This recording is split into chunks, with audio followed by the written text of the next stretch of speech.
Ukraine के होस्टुमल इलाके में मौजूद हूँ। युद्ध के लंबा चलने के आसार हैं और जो कीव के आसपास के इलाके हैं वो खंडर में तब्दील हो चुके हैं। होस्टुमल में मेरे पीछे आप देखेंगे सिर्फ मलबा है। यहाँ पर कई ऐसे लोग हैं जो इस वक्त जा चुके हैं और लगातार जो नेटो देश हैं, यूरोप के तमाम देश हैं, वो यूक्रेन को मदद कर रहे हैं। ऐसे में उनके पास हथियार हैं और यूक्रेनी सैनिक कह रहे हैं कि जब तक वो जीत नहीं जाते हैं वो आगे बढ़ते रहेंगे। इस बीच आपको बता दें इस वक्त की सबसे बड़ी खबर, पुतिन की करीबी रमजान कादिरोव ने बड़ा बयान दिया है। चेचन कमांडर रमजान कादिरोव ने कहा है कि यूक्रेन में नेटो रूस के खिलाफ लड़ रही है। नेटो देशों को चेतावनी भी रमजान कादिरोव ने दी है।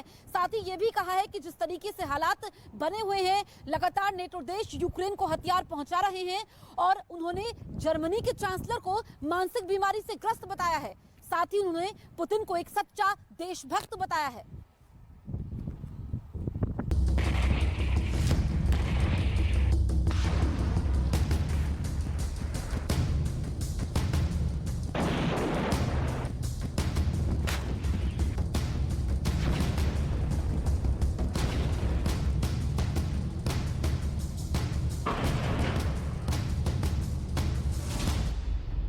क्या पुतिन ने नेटो के खिलाफ जंग शुरू कर दी?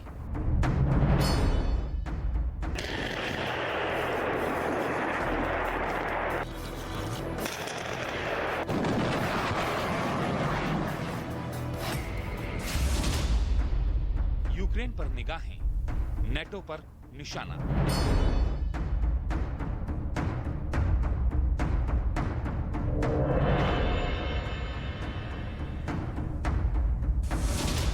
रमजान कादिरोव का बड़ा कबूलनामा।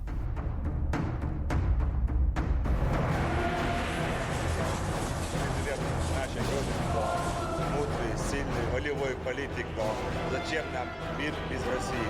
Зачем нам? यूक्रेन पर बरसते बम क्या नेटो को डराने के लिए हैं?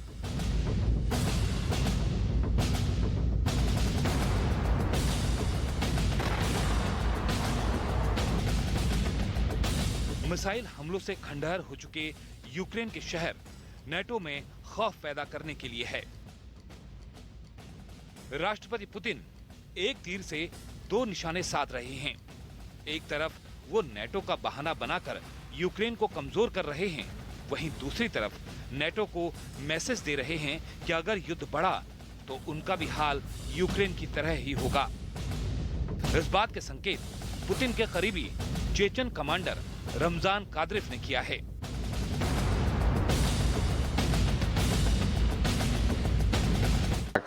Что даже я не понимаю, да он не как руководитель государства, да он не как, ему не интересны, да он мировые правила, да он.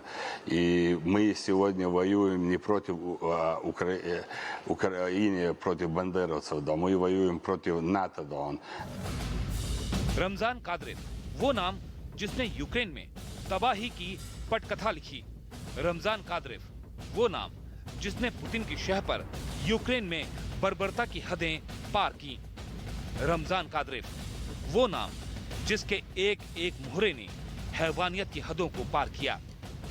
अब इसी रमजान कादिरोव के बयान से नेटो देशों में खौफ है। नेटो देश अभी डायरेक्ट रूस से नहीं उलझना चाहते। रूस भी नेटो से सीधे टकराना नहीं चाहता, लेकिन पर्दे के पीछे रूस और नेटो में शीत युद्ध शुरू हो चुका है। पुतिन भले ही सीधे तौर पर नेटो के खिलाफ बोलने से बच रहे हैं, लेकिन अपने करीबियों के जरिए वो चेतावनी जरूर दे रहे हैं। कादिरोव ने जर्मनी के चांसलर ओलाफ शोल्ज के बारे में जो कुछ कहा वो इस बात का सबूत है। Не против Украины, против бандеровцев, да мы воюем против НАТО, да он. ऐसा पहला मौका नहीं है जब कादिरोव पुतिन के बचाव में उतरे हैं। माना जा रहा है कि रमजान कादिरोव इस बहाने पुतिन के लिए अपनी वफादारी साबित करना चाहते हैं। दावा किया जा रहा है कि रूस की तरफ से लड़ने के लिए चेचन स्पेशल फोर्स के लगभग 10,000 लड़ाके यूक्रेन भेजे गए हैं, जो कि ऐसे खूंखार शिकारी हैं जो अपनी बर्बरता के लिए पूरी दुनिया में बदनाम हैं। चेचन फोर्स के जवानों का बस एक ही मिशन होता है, किसी भी तरह अपने दुश्मन को ढेर करना। इसके लिए वो कोई भी हथकंडा अपनाने से नहीं चूकते। इंसानों को बेजान चीजों की तरह मौत के घाट उतार देते हैं। यूक्रेन की तरफ से दावा किया गया है कि कादिरोव ने यूक्रेन के एक टैंक को तबाह करने पर अपने लड़ाकों को $20,000 यानी भारतीय रुपयों में 15 लाख से ज्यादा का इनाम रखा है। इन लड़ाकों को यूक्रेन के प्रमुख लोगों को मारने के लिए एक हिट लिस्ट दी गई है। उन्हें इस लिस्ट में यूक्रेन के जिन अधिकारियों के नाम लिखे हैं उन्हें पकड़ने का आदेश दिया गया है। साथ ही ये भी कहा गया है कि अगर कोई अधिकारी हिरासत में आने से मना कर दे तो उसे तुरंत मौत के घाट उतार दिया जाए। अपनी इसी खूंखार सेना की बदौलत कादिरोव रूसी सेना के साथ साथ राष्ट्रपति पुतिन के चहेते बने हुए हैं। कादिरोव भी पुतिन को खुश करने के लिए पुतिन की सार्वजनिक तौर पर जमकर प्रशंसा करते हैं। Не против Украины, против бандеровцев, да, мы воюем против НАТО, да, НАТО их вооружает, Запад, да, вооружают их наемники там, и поэтому нашему государству, да, нелегко, но это очень хороший опыт. पुतिन ने भले ही कादिरोव की मदद से यूक्रेन में तबाही मचाई हो, लेकिन सच्चाई ये भी है कि रूसी सेना यूक्रेन युद्ध में फंसी हुई है। पुतिन का फोकस अभी पूरी तरह यूक्रेन पर है और वो भी नहीं चाहेंगे कि नेटो से उनकी सीधी लड़ाई हो। लेकिन यूरोप में इस वक्त जिस तरह की आग लगी हुई है, उससे एक बड़े युद्ध की संभावना से कोई इनकार नहीं किया जा सकता।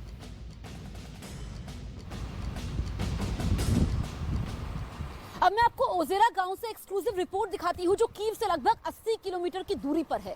यहां पर हर घर के बाहर रूसी भाषा में क्या लिखा हुआ है, वहां पर किस तरीके से रूसी सैनिकों ने कहर बरपाया, ये मेरी एक्सक्लूसिव रिपोर्ट आप देखिए। इस वक्त मैं मौजूद हूं ओजेरा गांव में। इस गांव का नामो निशान मिट चुका है। मेरे पीछे आप देखेंगे इसमें लिखा हुआ है यहाँ पर बच्चे रहते हैं, यहाँ पर लिखा हुआ है यहाँ पर लोग रहते हैं। ये रशियन भाषा में लिखा है, वो इसलिए ताकि रूसी सैनिकों के लिए भाषा बाधा ना बने। जब वो यहाँ पर आए थे सब कुछ तबाह करके चले गए। आप देखिए कि ये सब लिखने के बाद भी रूसी सैनिकों का दिल नहीं बसीजा। उन्होंने घर का क्या हाल कर दिया ये मैं आपको दिखाती हूँ। गाड़ी जल चुकी है, पूरा घर मलबे में तब्दील हो चुका है। यहाँ पर कई लोगों की जानें गई हैं। आप देखेंगे कि यहाँ पर खौफनाक मंजर रहा था। सिर्फ एक घर नहीं, पूरा इलाका तबाह हो चुका है। ये इनका घर है। ये ऐसे देखती हैं, अपने घर को निहारती हैं, क्योंकि इनका तो सब कुछ चला गया है। रोज यहाँ पर आती हैं, कुछ भी नहीं बचा है इनके घर में।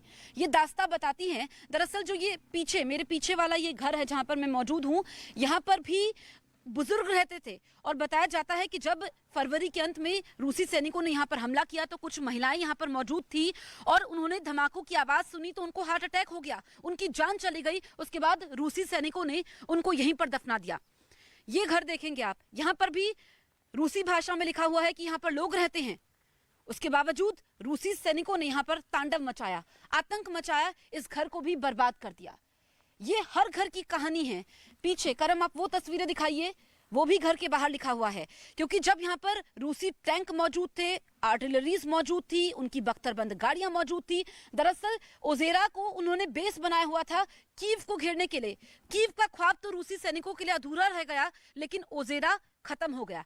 उधर आप देखेंगे ये रूस का ट्रक है जो जल चुका है। जब यहाँ तक यूक्रेन की सेना पहुंची, उन्होंने रूस को भी नुकसान पहुंचाया। उसके बाद वापस तो रूसी सैनिक लौटे, लेकिन यहाँ पर ओजेरा पर सब कुछ खत्म हो गया। उधर आप देखेंगे, ये आप देखिए कि यहाँ पर भी लिखा हुआ था, लेकिन ये तो सिर्फ मलबा बचा है।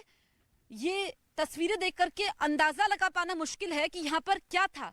घर था, दुकान थी, सिर्फ आप देख सकते हैं कि यहाँ पर बर्बादी के निशान बचे हुए हैं। ये एक घर की कहानी नहीं है।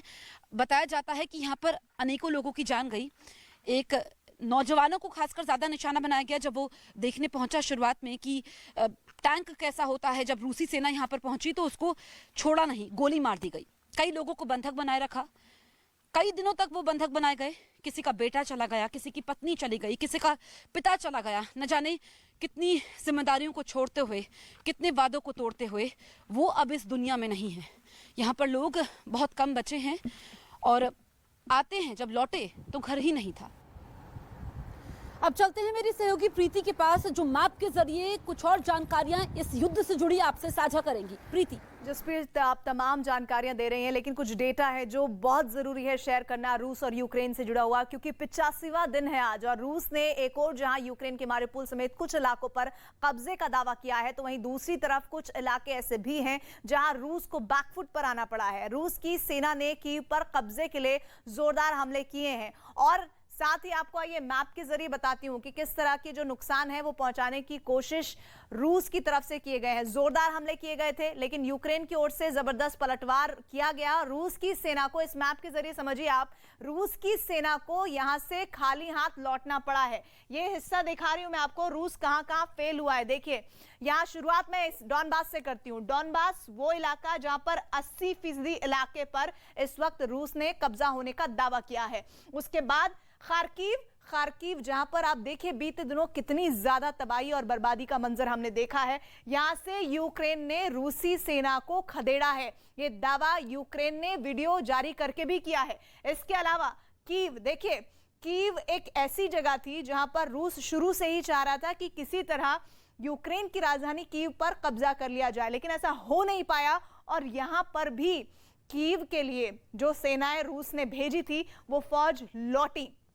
इसके बाद आइए बात करते हैं ओडेसा की। ओडेसा में देखिए आप बीते दिनों आप तस्वीरें लगातार जो जानकारी आ रही है वहां पर बहुत ज्यादा नुकसान होने की भी खबरें आ रही हैं, जहां पर कहा जा रहा है कि हाइपरसोनिक मिसाइल से हमले के बावजूद रूस कुछ ही हिस्सों पर कब्जा कर पाया है। तो ऐसे में एक बात तो साफ है कि रूस बार बार ये कोशिश करता है कि किसी तरह से वो यूक्रेन को कमजोर करे कब्जे की रणनीति पर, लेकिन यूक्रेन डटा हुआ है। और चलिए एक बार फिर से लाइव रिपोर्टिंग के लिए जसप्रीत के पास। बिल्कुल प्रीति, आप कीव का जिक्र कर रही थी। दरअसल कीव राजधानी है और यूक्रेन के सैनिक वहां पर डटे हुए हैं। रूस के सैनिकों का कीव को फतेह करने का ख्वाब अधूरा रह क्यों गया, वहां पर हमने जायजा लिया है। मैं कुछ देर पहले वहां पर पहुंची जहां पर यूक्रेन के सैनिक हैं, हर चेक पोस्ट पर है, उनकी जाबाजी की किस्से हर तरफ है। मेरी एक रिपोर्ट आप वहां से देखिए। इस वक्त हम लोग मौजूद हैं कीव के बॉर्डर पर और मेरे पीछे हैं यूक्रेन के सैनिक, जो भले ही रूस के सैनिकों के मुकाबले संख्या में कम है, लेकिन इनकी जाबाजी की किस्से हर तरफ सुनाई दे रहे हैं। आप देख सकते हैं ये पूरी तरीके से तैयार हैं और इसी तरह से ये मुस्तैदी में रहते हैं। इनके पास आधुनिक हथियार मौजूद हैं जो रूस को मुंहतोड़ जवाब दे रहे हैं और जो इलाके में रूसी सैनिक कब्जा कर रहे हैं उनको पीछे खदेड़ रहे हैं। शुरुआत में जब युद्ध शुरू हुआ था तब कहा गया था कि ये इतने दिनों तक टिक नहीं पाएंगे। ये इस युद्ध में टिके भी हैं, बल्कि रूसी सैनिकों को वापस भी लौटा रहे हैं। ये ऐसे ही जाबाज सोल्जर्स मेरे साथ मौजूद हैं, हम इनसे सवाल करेंगे how you are seeing the present scenario. So we really hope that victory will be very soon. It depends on different situations, but of course everyone is ready to fight until the whole territory of Ukraine will be absolutely safe and will be without Russian soldiers absolutely. भले ही ये संख्या के लिहाज से रूसी सैनिकों के मुकाबले कम है, लेकिन जोश में, जज्बे में इनकी कोई कमी नहीं है। कैमरा पर्सन करम सिंह के साथ Jaspreet Kaur, Ukraine, News 18 India. इस युद्ध को लंबा समय हो चुका है, 80 दिन से ज्यादा हो चुके हैं और पुतिन अभी तक जीत हासिल नहीं कर पा रहे हैं। ऐसे में अब अपने घर में ही पुतिन घिरने लगे हैं। रूस में भी अब चर्चा होने लगी है कि पुतिन के पास क्या प्लान है, क्योंकि अभी तक तो कई इलाकों में जहां पर रूसी सैनिकों ने कब्जा किया हुआ था वहां पर भी वापस से यूक्रेन की सेना का कब्जा हो चुका है। क्या क्या खबरें रूस से सामने आ रही हैं, एक रिपोर्ट के जरिए हम आपको दिखाते हैं।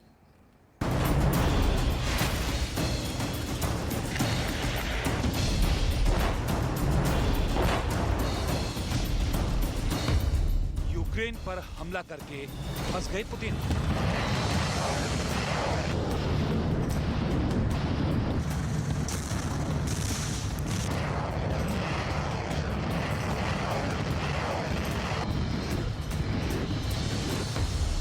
रूस में ही अलग थलग पड़े पुतिन।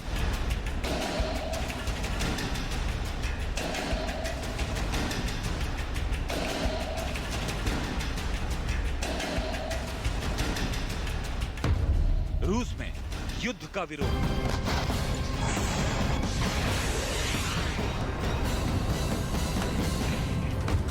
पुतिन के फैसले पर सवाल।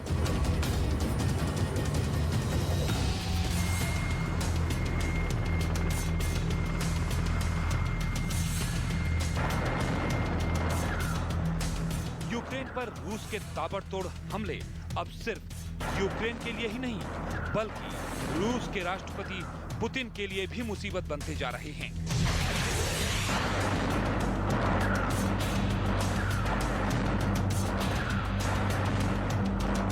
हमले के शुरुआती दिनों में रूस के कई नागरिक इन हमलों का विरोध करने सड़कों पर उतरे थे। उन्होंने यूक्रेन पर हमला करने के पुतिन के फैसले को गलत भी बताया था, लेकिन पुतिन यूक्रेन को कुचल देने पर आमादा थे। उनकी इसी सनक को पूरा करने के लिए रूस की सेना ने यूक्रेन पर ताबड़तोड़ हमला बोल दिया।